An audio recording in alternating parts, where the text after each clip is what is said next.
Welcome to On the Ballot with Ballotpedia, where we take a closer look at the week's top political stories.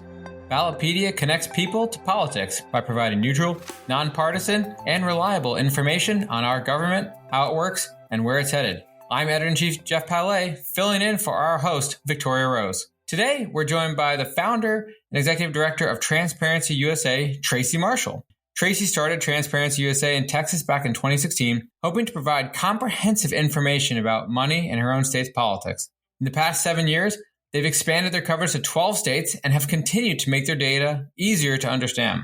We've been partnering with Tracy and her team since the 2018 campaign cycle, and their work's been really key to the level of detail we've been able to provide voters in those 12 states. Tracy, I'm so excited to have you on the show today. Thanks for joining us. Thanks, Jeff. I'm excited to be here. Before we even get really into all of this, I want to set the sort of stage for our listeners that when we talk about campaign finance on this podcast and we talk about the campaign finance numbers we're reporting, we're not looking at C4 spending. We're not looking at the spending where you don't always know who the donors are, or you don't always know where the money necessarily came from. The stuff we're tracking and what's so fascinating about the work you've done is it's really hard just to get the transparent information about the legally required funding information. So do you think that's right? Am I characterizing that in the right way? Absolutely, Jeff. There's this whole conversation about so-called dark money or private money or whatever you want to call it, that's money through C3s, C4s that doesn't have to be publicly disclosed. And there's a debate about that. Some people want more disclosure. Some people think more of that money ought to be private. There's doxing concerns around all that. But what we are working on, which is hard enough in and of itself, is the money that is required by law in every state to be made public. And that is the money coming directly to a candidate or an office holder. Like you go to a fundraiser and you write a $25 check, or you do it online, a donation to any kind of campaign or political committee. That money is required by law to be made public. And even though it's required by law, it varies drastically state to state on how they record it, how it's displayed, how often it has to be reported, what data points are included. So that's what we're talking about. And I like to tell people, no matter what you think about this so-called dark money and whether more should be disclosed or less should be disclosed or whatever you think about that, I think everyone should be able to agree that the money that is required to be made public already ought to be able to be easily understood by the public and average citizens, and not just some kind of murky quagmire that's only navigable by political insiders. At Ballotpedia, we like to call it satellite spending. It's our little fun phrase and terminology. Any kind of surrounding spending around the entity. So yeah, it's a really challenging space. Thanks for going into that, Tracy. So I've always thought that campaign finance is one of those things that voters sort of understandably assume should be easy and obvious, but it's really not. And in particular at the state level. So help us understand why it is. Help our listeners understand why it is that this is actually pretty complicated and not as easy as we would all like to think that it is.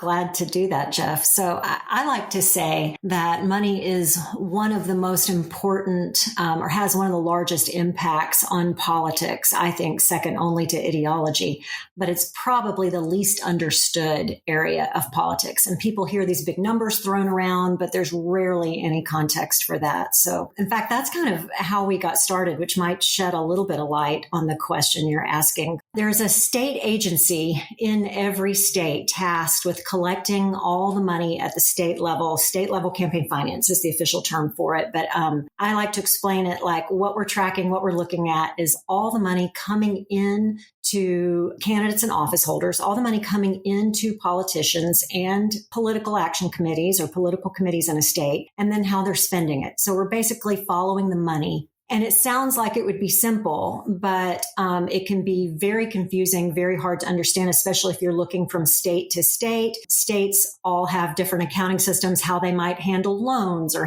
what they might call it, like different wording varies across states. So if you just start to look at this, it can be super confusing. So how we got started really is, I think it was 2015, a study was done by the Campaign Finance Institute, an organization out of DC. And they studied these 50 state agencies across the country, and they were ranking them on user friendliness or ability to find information, how long it took test people to look up something on the site. And Texas ranked dead last in several of the different categories that they studied. So I'm just a citizen. I was a lawyer by training, and then I had been involved in education for a long time and just kind of watching this stuff, though. Isn't that how we all get started, right? Is you find some interest and then you just kind of get captivated by it. And the next thing you know, you're just neck deep in a lot of government data trying to make it easier for voters to parse and understand it. And I think the thing that's always stuck out to me is, and this is how I used to think about it before I sort of worked in the space, so to speak. Most people follow national politics much more closely than state or local. So when you read about campaign finance, say in congressional elections, what voters come to understand and expect there is everything runs through what's, the FEC. So there's one reporting entity for congressional elections. It's much more complicated at the state level, which you kind of like hinted at, but you're sugarcoating there a little bit. I think it's really complicated the way you have 50 different states reporting. They have different rules, different processes, different timelines, different systems. It's kind of the downside in some respects of the federalism, right? Sometimes we just wish there was just one way that everyone had to do it. It's kind of like we get into that with candidate filing lists. It'd be really nice if every state had the same candidate filing list, but they don't. The formats are all different. But why does that make it so challenging? So, okay, it's complicated. There are different states, different rules. How does our average listener help them understand why that actually makes it challenging for them to get information to see? Well, I think not only is it hard because there's 50 different states with different timelines, with different language, different nomenclature around it, different even accounting systems. So it makes it really hard. And if you go in, that's really our mission, is to make it easy to search and easy to understand. So you can come in and you can change. If you want to compare California to Florida, you can look at both those states. You can see we're going to take the numbers and put it in the same nomenclature so you can get side-by-side numbers. We also provide historical data as far back as 2017 in all our states. We go back to 2015 in Texas. But so you start to see trends over time, like how did the money compare to the last presidential cycle in 2020 to 2016? Or how about the midterms, 2022 to 2018? And by putting it all in a common format and making it easy to search and easy to understand, we're trying to provide a service so that average citizens, just donors, citizens, journalists even, there's a real need for journalists to be able to put the money in context. They can come, and it's not just political insiders or people who know how to work the system that can dig in and understand the money in politics. We really want to make it accessible. And I think that kind of leads to the thing that I have personally valued most. It's the speed and the timeliness of it. My first 6 years at Ballotpedia, we really couldn't get much campaign finance information up for our readers until after the election. So if you're a voter and you're curious about some race and you go look up information, come to Ballotpedia, you find the article about the candidates, you're not going to find campaign finance information about that race before the election. You'll get that information for the prior cycle, but that doesn't help you decide how are you going to vote in the upcoming race. And what we were all so excited about here at Ballotpedia when we got all this started was we're giving voters that information faster in real time. So you're able to get the data based on the filing deadlines for campaign finance requirements so that when voters go look on October 31st of an election year, they're going to get current year campaign finance data, which is incredibly powerful to your point about, being one of the top 3 most important information points to help voters. So why was that always so hard for a long time to get that information faster? What do you think has been the holdup in the sort of campaign finance space? And without revealing secrets, so to speak, what is it that helps you all be able to figure that out? We are really proud of that, Jeff. And I do think that's what caught the attention of Ballotpedia in the first place. And back when we were just Transparency Texas, is that we were getting data live. And still to this day, I'm very proud of the fact that as soon as it's made available by the state agency, we have it live typically within 48 hours. So it's usable. It's actually fresh. And, this is kind of had to do with sort of my naivete. I think that it's so hard to wrangle and wrestle these numbers that typically what was happening was it would go on the state website kind of when they got it there, but then anyone who looked at it or was trying to publish it, it was just kind of a confusing, kind of a mess. It's hard to deal with these systems. And so they would wait till the year end and then they'd publish it in a batch at the year end. Well, when I started, we just didn't even know better. I just thought, well, if it's not available quickly, it's not useful. So we started doing that and kind of just for, I just came at it because I had not been in politics, just like, well, this is what people need. It's not useful unless it's fresh data. So that's what we do. We're still doing that. In fact, I have some news to announce, Jeff, here that's going live. We just launched this week, Colorado, our 13th state. So we're really excited about that. And that puts us well over 50% of the U.S. population covered. That's really exciting. There have always been strange stories about how to get data. Those are some of my favorite parts of covering the voter education space are hearing all those quirky instances. And I'll give you one of our own examples. When we had to mail a check for $1 to a government agency to get certified election results because they wouldn't release them otherwise. There's always weird things like that or getting mailed results in the mail. So I'm always curious to ask, what are a couple of your quirky stories? You don't have to call a state out by name because we don't need to single anyone out, but they're a great way to indicate how complicated it is to get this data. It's not like everything is available online in the same format and you click a button and you download it. It's not like going to Amazon and you add it to your cart. Voila. So over the years, what have been some of the strangest encounters you've had with trying to get the data in the first place? Sure. So I'll tell you about some difficulty getting the data and then just how we have learned and how we're still trying to improve on making it more and more user-friendly. So we do some states, it's pretty easy. They have a download. And once they get the data, they make it available and we can just go download the data. And then we start working on cleaning it up and putting it in our common format and all that. Other states, we have to search and scrape.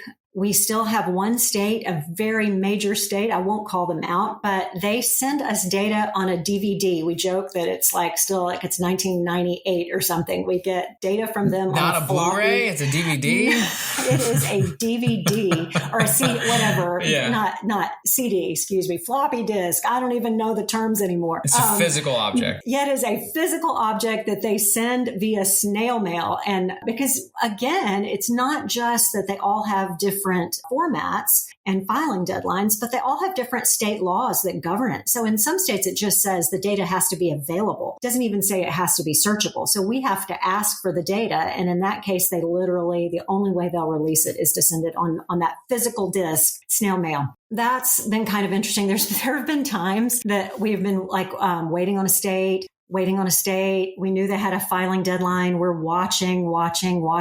Finally, we call and say, your filing deadline was Tuesday, say, just checking on the data. And they're like, oh, yeah, I forgot about that. I'll go over and push that button. And so there's a whole lot more human interaction than you would imagine. We've joked about needing to send cookies to remind people to actually publish the data, but we don't. That's a violation in some states. It's certainly a situation where, I think what you've encountered is there's a desire to put the information out from those who collect it. But, until someone asks for it, everyone is busy at work and they've got other priorities. So we find, government officials who work in the space are happy to help if you ask them in the right way and in the right time. Any other interesting experiences besides the CDs and DVDs? Well, I'll just tell you something that we realized. We had an inquiry from someone on our website about, I think it was Gavin Newsom. I know it was out in California, but there was a large donation from a bank. These people were concerned about why would this bank be giving to this campaign? Turns out that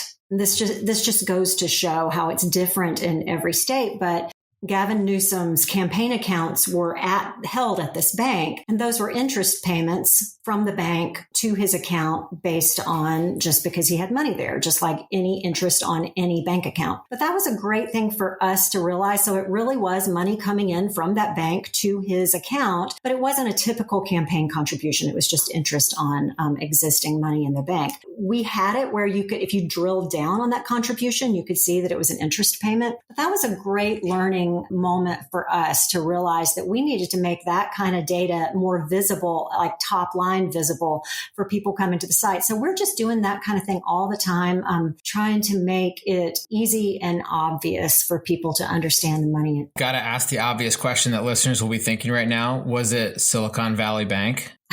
No, because that's what they would all be thinking. So yes, just to help you all understand, it was not SVB. It's a different kind of banking situation. That is where we're at right now. Yeah, no, thanks, Jeff, because you probably saved me a whole bunch of emails that would come in after this. So thanks for the question. Your point, I think that you're making over and over again is just that this stuff's really complicated, and each state is different. And the story that I like to think about also that comes to mind is paper filings. So some states, you can file your campaign finance records on a sheet of paper in person pretty late in the process. And that's really hard for a state to get that, uploaded into a system that's searchable and discoverable and understandable. And, there's rules around limits that do and don't need to be reported. So how do you process paper filings like that? Which I know like North Carolina, I think is an example where they have some paper filings that can get processed. So how does that all work? In some states, those paper filings, the state takes them and digitizes them.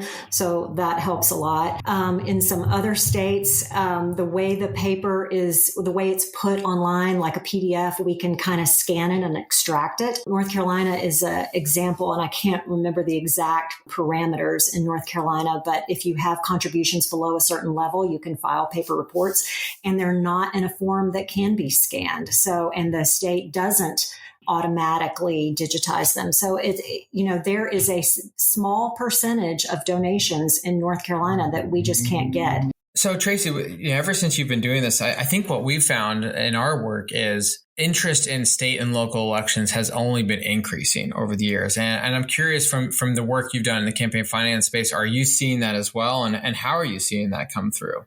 Absolutely. It's been interesting, Jeff.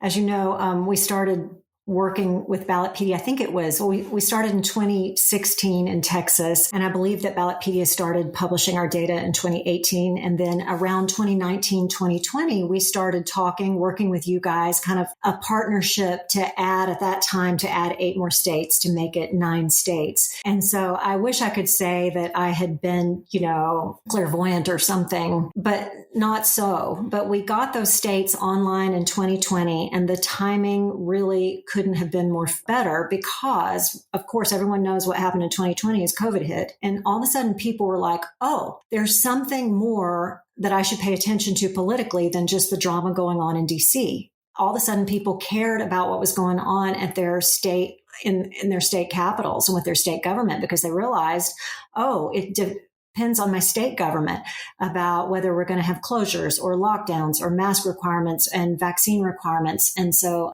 we've seen every time something like that has happened, we see a huge spike in traffic. So in 2020, right when we rolled out those other states, it was great timing because there was this huge greater interest in state level politics. And then we saw it again, actually, in last year when the Supreme Court overruled Roe versus Wade. Women's health care issues, abortion, life, whatever you want to call it, that was sent back to the states. All of a sudden, again, we saw a huge spike in traffic as people were interested in what's going on and who was funding their state politicians and who the movers and shakers were on the state level so they could apply their own pressure wherever they wanted to. We see this now. We saw again another spike when the CDC came out with some guidelines surrounding vaccines, and it's going to be up to the individual states to decide whether to enforce those. So really over the last few years, again, I wish I could say that I saw it coming and planned for it.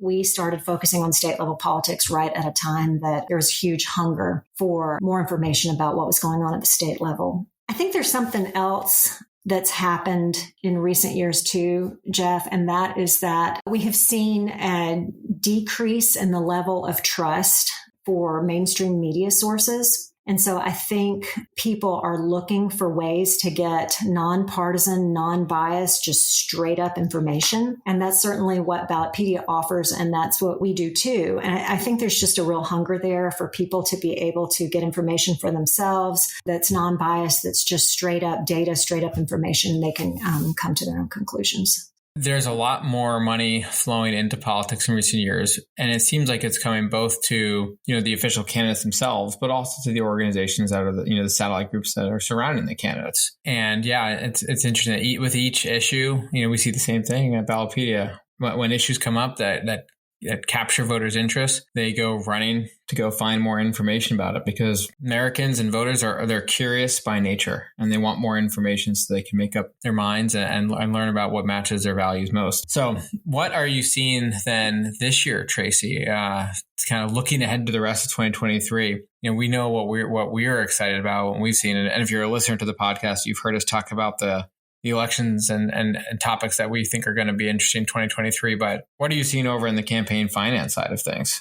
Most of our states don't have elections this year. It's an off year, if you call it, except a couple of them do. So Wisconsin has an interesting Supreme Court race. If you go on our site and choose Wisconsin, top of that page, there's a red button that has races. And it's interesting to click on that, because you can then see side by side the campaign finance, or the money that's coming in to the politicians in a race. People tend to really like that feature, so they can see it side by side. Yes, and this Wisconsin Supreme Court race, that race is very lopsided financially. The liberal-backed candidate has like a 9-1 advantage over the more conservative-backed candidate in that Wisconsin Supreme Court race. So that'll be interesting to see. I wouldn't say count him out necessarily, though. That's been one thing that's been really interesting to me as I've spent the last 6 going on 7 years in the world of money and politics, is that money is certainly necessary for a campaign. It's necessary to have an infrastructure. It's necessary to get your name out, but it is not exclusively, I'd say, predictive of a win. So there are a lot of cases. We see it. In fact, every time there's an election cycle, we see a lot more instances of the most well-funded candidate doesn't necessarily win. Yeah, we had a lot of fun last year writing all of those news stories together, where we focused on, periodically writing articles about who's raising more and who was raising the least amount of money, and how there really isn't a direct correlation between money equaling victory. Certainly, like you said, I'm sure candidates won't turn down money if offered it, but it's not a directly correlated situation. And Virginia will be a very interesting election to follow this year, particularly after the governor's election in 2021. Yes. Right before a presidential election cycle, everyone likes to look to Virginia to see what does it pretell about what we'll see in the presidential election next year. They're kind of a bellwether. And they have, I think, 100 House races and 40 Senate races and smattering of others coming up this November. So there'll be a lot to follow there. Yeah, the trifecta balance will be at stake. So you live down in Texas, and I live in South Carolina. So we both live in warm weather climates, which means we probably like the beach. So we're running into someone at the beach, and all of a sudden, some casual beach observer, and they say, "So what do you do?" And you kind of give them a quick explanation and say, "Why does that matter?" I would say that money drives politics.